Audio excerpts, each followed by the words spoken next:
Hello students, how are you all? I hope you all are fine and safe at home.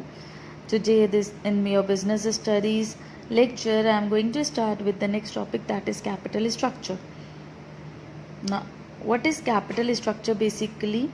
See, whenever there is an arrangement of funds is being done in the organization, it is being done through owned sources or borrowed sources, we know this thing. Yes, then the ratio between owned funds and owned funds and borrowed funds, the ratio between owned capital and borrowed capital is known as capital structure. कितना borrowed funds कितना owned funds हम arrange करेगा organisation, उसके ratio को कहते हैं capital structure.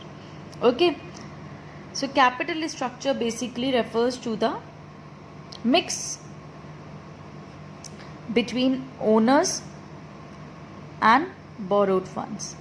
Okay, owned funds हमारे owned funds को हम equity बोलते हैं. Yes, equity funds, and borrowed funds are debts because they are being taken on debt.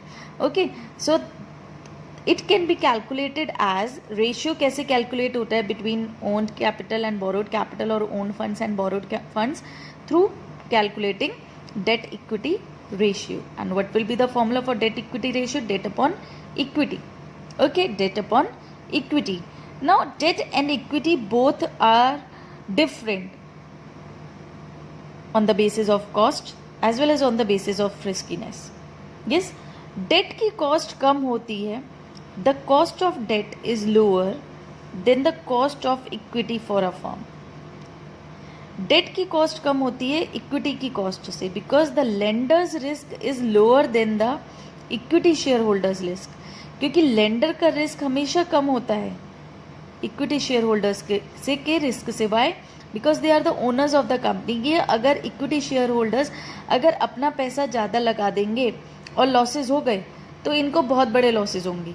वहीं अगर डेट पर लेकर पैसा लगाया, बिजनेस में इन्वेस्टमेंट करा और अगर तब लॉसेज होते हैं, तो एक तरीका है कि अपनी रिटेन्ड अर्निंग्स में से, अपनी सेविंग्स में से उन डेट्स को पे ऑफ किया जा सके. So cost of debt is lower than the cost of equity because lenders risk is always, lender कौन है? जो लोन दे रहा है. Lenders risk is lower than the equity share holders risk. Yes, lender को पता है. लेंडर का रिस्क क्यों कम है? क्योंकि लेंडर को पता है कि मुझे तो इंटरेस्ट मिलेगा ही मिलेगा. ओके, उसे पता है I get the return, I get interest and I get my capital back, मुझे मेरी कैपिटल वापस मिलेगी ही मिलेगी, तो उसे इतना डर नहीं लगता है. इसलिए लेंडर का रिस्क कम है.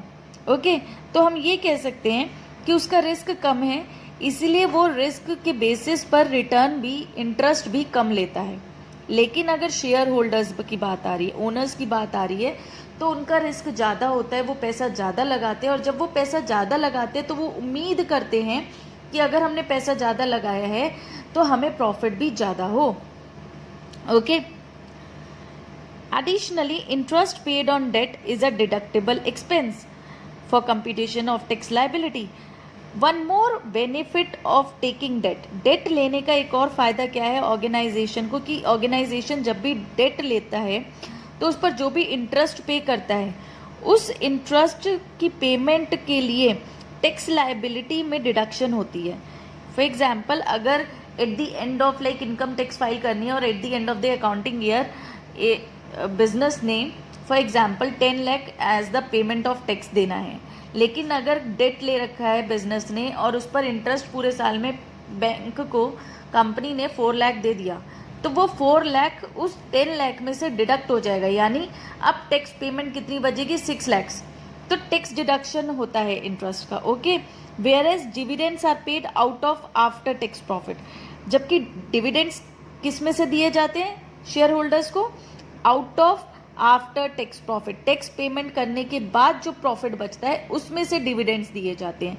तो यहाँ पर भी डेट का ये बेनिफिट है और इक्विटी का एक हम कह सकते हैं डिसएडवांटेज है. जितना ज़्यादा कंपनी यूज़ ऑफ डेट करती है उतनी ज़्यादा lower overall cost of capital होती है. Okay, that I am going to tell you हम एक एग्जाम्पल से अभी देखते हैं कैसे. ओके, सो impact of a change in the debt equity ratio upon the earning per share is dealt with in detail later in this chapter. So how does debt equity ratio affects the earning per share, EPS? एक share पर कितनी earning हो रही है, increase decrease, उसके बारे में we are going to study just now. Debt is cheaper but is more risky for business. Debt cheaper है, रिस्कियर है बिजनेस के लिए, because the payment of interest and the return of principal. Payment की interest भी देनी है, interest की payment भी करनी है बिकॉज डेट पर, और जो प्रिंसिपल अमाउंट है जो लिया है लोन जितने का, वो भी ऑब्लिगेशन है बिजनेस को पेमेंट करने के लिए. ओके, अगर बिजनेस इन कमिटमेंट्स को मीट नहीं कर पाता है, उसने डेट ले लिया, लोन ले लिया और उन कमिटमेंट्स को मीट नहीं कर पाता है, तो क्या करेगा बैंक? बैंक उस बिजनेस को होल्ड ले लेगा, उस पर कंट्रोल ले लेगा और बिजनेस में गो इनटू लिक्विडेशन, बिजनेस में wind up as well. But there is no such compulsion in case of equity. Equity is in this sense, इस sense में equity is riskless, because if there will be losses, तो जरूरी नहीं है कि share holders अपने business को ही बंद करें. Yes, if there is higher use of debt, अगर डेट का यूज ज़्यादा होता है तो बिजनेस के फिनेंशियल चार्जेस इंक्रीज हो जाते हैं, फिक्स्ड कॉस्ट जो है वो इंक्रीज हो जाती है, बिकॉज बिजनेस हैज़ टू पे इंटरेस्ट एवरी मंथ. तो फिक्स्ड कॉस्ट जो है वो कहीं ना कहीं इंक्रीज हो जाती है ना. एंड फिनेंशियल रिस्क भी साथ में आता ही आता है. Of course, what is financial risk? It is the chance that the firm would fail to meet its payment obligations, time पर पेमेंट ना कर पाए, है ना. So that is financial risk. So we can say that yes, debt और cost दोनों different हैं in terms of cost and in terms of riskiness, in terms of tax liability as well. So you can go through this. Okay, you can prepare notes in this regard while writing the differences as well. Now see, this illustration is given in your NCERT books, and this topic is very very important for your boards exams. You can get this question to draw the table and to give an example. Now see, what is the example? Company X Limited is having funds of rupees 30 lakh. 30 lakh के funds हैं उसके पास, जिसका interest rate है 10%, tax rate is 30%, EBIT is earning before interest and tax. Before paying any interest or tax, company earn करती है 4 lakh rupees. Okay, now there are 3 situations. If the company is taking no debt, nil debt, कुछ नहीं ले रही है. If the company is taking rupees 10 lakh in the form of debts, if the company is taking 20 lakh in the form of debts. अगर company date बिल्कुल नहीं ले रही है, इट मीन्स 30 लाख पूरे इक्विटी हैं. अगर कंपनी 10 लाख के डेट्स ले रही है तो इट मीन्स टोटल फंड्स में से 20 लाख इक्विटी है. If the company is taking 20 lakh in the form of debts, then 10 lakh जो है वो इक्विटी है. So there are 3 situations given है. Okay, there are 3 situations given है. हम स्टार्ट करते हैं EBIT से कि तीनों कंपनीज की अर्निंग कितनी है, 4 लाख हुई है. ओके, तीनों सिचुएशंस में. एक सिचुएशन में इंटरेस्ट पेमेंट नहीं करना पड़ेगा क्योंकि डेट लिया ही नहीं है, तो 10% इंटरेस्ट देना ही नहीं है. दूसरी सिचुएशन में इंटरेस्ट देना पड़ेगा 10% के अकॉर्डिंग. ओके, 10% के अकॉर्डिंग देना पड़ेगा. डेट कितना है, 10 लाख का. 10 लाख पर 10% हो गया 1 लाख. 1 लाख का इंटरेस्ट देना है. नेक्स्ट सिचुएशन में 20 लाख डेट है, तो 20 लाख पर 10% इंटरेस्ट देना है 2 लाख. तो आफ्टर पेइंग ऑफ इंटरेस्ट देने के बाद कंपनी की अर्निंग जो बची, that is earning before tax. पहले बिफोर इंटरेस्ट एंड टैक्स था तो हमने इंटरेस्ट पे कर दिया. अब बिफोर टैक्सेस है यानी इंटरेस्ट पे कर चुके हैं. तो 4 लाख, 3 लाख, 2 लाख माइनस कर देंगे. You will deduct this and you will get the earning before taxes. Okay, अब टैक्सेस पे करेंगे, उसके बाद ही तो प्रॉफिट आएगा. अब टैक्सेस कैसे पे करने, एट द रेट ऑफ 30%. 30% के अकॉर्डिंग टैक्सेस पे करने हैं. ओके, सो टैक्स किस पर पे किया जाता है, इनकम पर. और इनकम कितनी है, 4 लाख. 4 लाख पर 30% 1,20,000. 3 लाख का 30% 90,000. 2 लाख का 30% 60,000. इनको पे करेंगे. उसके बाद आ जाएगी earning after taxes, after paying off the taxes कितनी अर्निंग बची, फिर से माइनस करेंगे एंड वील गेट दिस। हमें तीनों सिचुएशंस में आंसर्स मिल जाएंगे। ओके, यहाँ पे भी हम ऐसे कर लेते हैं, विल गेट दिस। ओके, अब कंपनी की अर्निंग्स तीनों सिचुएशंस में ये आ गई। अब number of shares of ₹10 rupees के अकॉर्डिंग कितने शेयर्स कंपनी ने खरीदे। तो पहली सिचुएशन में 30 लाख पूरी इक्विटी थी, तो 30 lakh as according to the 10 rupee पर शेयर, तो कितने शेयर्स हुए, 3 लाख शेयर्स हुए। 30 लाख अपॉन 10 हुआ, यहाँ पर क्या किया, 30 लाख अपॉन 10, तो आ गया 3 लाख शेयर्स। यहाँ पर कितना था, 10 लाख डेट था, तो इक्विटी कितना बचा, 20 लाख, तो 20 लाख अपॉन 10 2 लाख शेयर्स हो गए। यहाँ पर थर्ड सिचुएशन में 20 लाख डेट था, तो इक्विटी कितना होगा, 10 लाख, तो 10 लाख अपॉन 10 1 लाख शेयर्स हो गए। तो these are the shares. Okay, ये हमारे क्या आ गए, number of shares. Okay, now earning पर शेयर कैलकुलेट करनी है, वो कैसे करते हैं। So EPS is calculated by the formula earning after taxes upon number of shares. Earning after taxes upon number of shares. तो इस फॉर्मूले से हम कैलकुलेट करेंगे अर्निंग पर शेयर।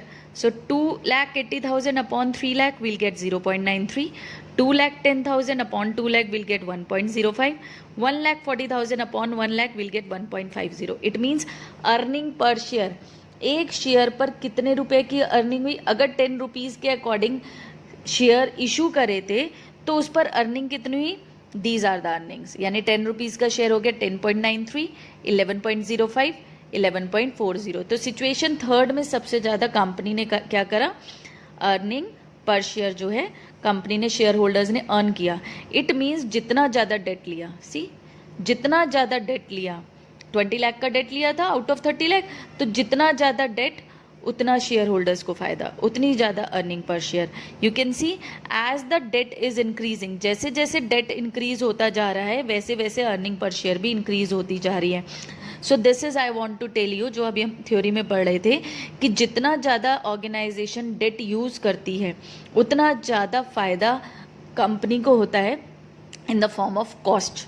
तो कॉस्ट के फॉर्म में देखो, रिस्क के फॉर्म में देखो। Okay, so now you can see that the cost of debt is lower, the cost of debt is lower whenever the company, whenever the organization goes for debt option।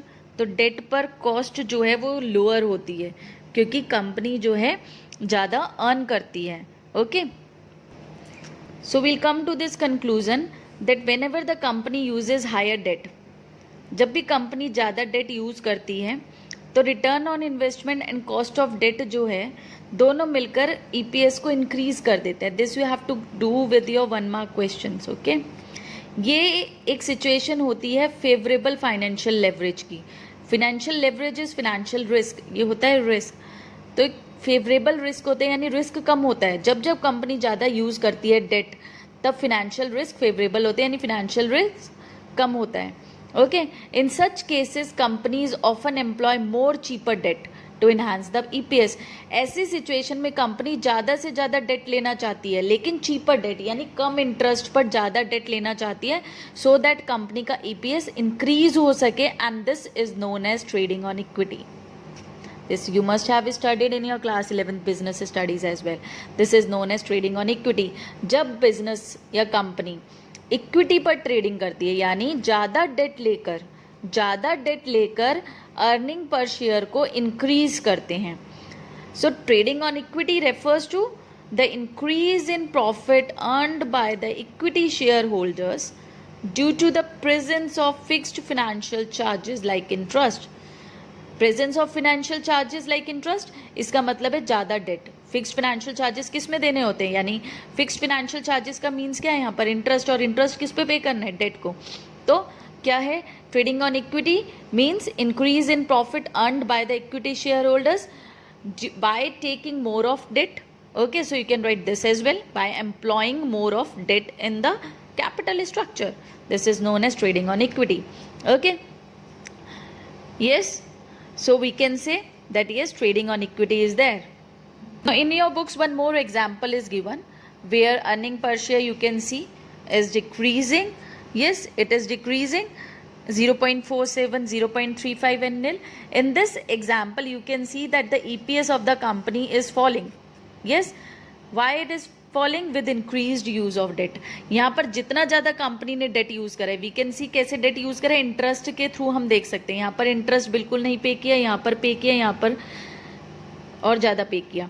तो वही वाला same example में एक situation और आ सकती है कि जहाँ पर कंपनी ज़्यादा डेट यूज़ कर रही है तब भी ईपीएस कम हो रहा है. ऐसा क्यों हो रहा है यहाँ पर? क्योंकि यहाँ पर कंपनी का रिटर्न ऑन इन्वेस्टमेंट कम है कॉस्ट ऑफ डेट से. कंपनी का रिटर्न ऑन इन्वेस्टमेंट कम है कंपनी की कॉस्ट ऑफ डेट से. पता चला कम है.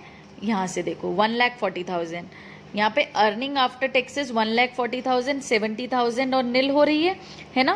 प्रीवियस एग्जाम्पल में देखो अर्निंग आफ्टर टैक्सेस 2,80,000, 210 और 140 थी. यहाँ पर क्या हो रहा है? यहाँ पर जो है रिटर्न ऑन इन्वेस्टमेंट कम हो रही है. Okay, return on investment for company Y. ये कंपनी वाई की सिचुएशन है. कंपनी वाई में सब डिटेल सेम है एक्सेप्ट कि कंपनी की ईबीआईटी जो है वो 2 लाख रुपीज़ है. कंपनी की earning before interest and taxes 2 lakh rupees है. बस ये डिफरेंस है और इसी डिफरेंस की वजह से हमने देखा कि जो ईपीएस है वो कम होता जा रहा है. ओके, तो यहाँ पर ये सिचुएशन है कि जितना ज़्यादा डेट लिया जाएगा उतना ईपीएस रिड्यूस हो जाएगा. तो ये सिचुएशन है अनफेवरेबल फिनेंशियल लेवरेज की. तो यहाँ पर ट्रेडिंग ऑन इक्विटी जो है वो एडवाइजेबल नहीं है. यहाँ पर trading on equity financial manager को एडवाइस दी जाएगी कि ट्रेडिंग ऑन इक्विटी अडॉप्ट ना करें. क्यों ना अडॉप्ट करें? Because here return on investment is less. अब return on investment is less कैसे पता चलता है? रिटर्न ऑन इन्वेस्टमेंट हम कैसे कैलकुलेट कर रहे हैं? रिटर्न ऑन इन्वेस्टमेंट का फॉर्मूला होता है बच्चों, that is EBIT upon total investment into 100. EBIT upon total investment into 100. Okay, yes, so with this formula you can calculate return on investment as well. Okay, so जब भी debt increase होती है EPS में B enhanced, but EPS बढ़ेगा लेकिन साथ साथ हो सकता है मे बी कि कहीं ना कहीं फिनेंशियल रिस्क भी इंक्रीज हो. सो आइडली कंपनी को risk return combination, that is return कितना है, रिस्क कितना है, इन दोनों फैक्टर्स को देखते हुए ऐसा कॉम्बिनेशन चूज करना चाहिए जिससे शेयर होल्डर्स की वेल्थ मैक्सिमाइज हो. यानी डेट इक्विटी मिक्स ऐसा होना चाहिए, रेशियो ऐसा होना चाहिए जिससे शेयर होल्डर्स की वेल्थ मैक्सिमम हो. हम अर्निंग पर शेयर क्यों देख रहे हैं? Share holders wealth maximisation, this is the objective, है ना. और ये काम आ रहा है हमारे शेयर होल्डर्स वेल्थ मैक्सिमाइजेशन को प्रूव करने के लिए. सो there should be an optimum capital structure. This is the conclusion for this, that debt and equity ratio should be optimum. It should be like that. That it should be in the combination that should increase the or maximize the shareholders wealth, or we can say that should maximize the EPS. So company Y will choose the situation first because here EPS is maximum. On the other hand, company X जो हमने अभी करा है example, that company will choose third situation. Okay, so you have to go with only one of the example showing 2 or 3 situations, your wish, but आपने show करना है. And it's very important in board exams you can get a question like this, that explain EBIT EPS analysis with the help of a numerical example, or you can get a case study as well. So just go through this. Okay, study this properly students, and thank you. Have a nice day.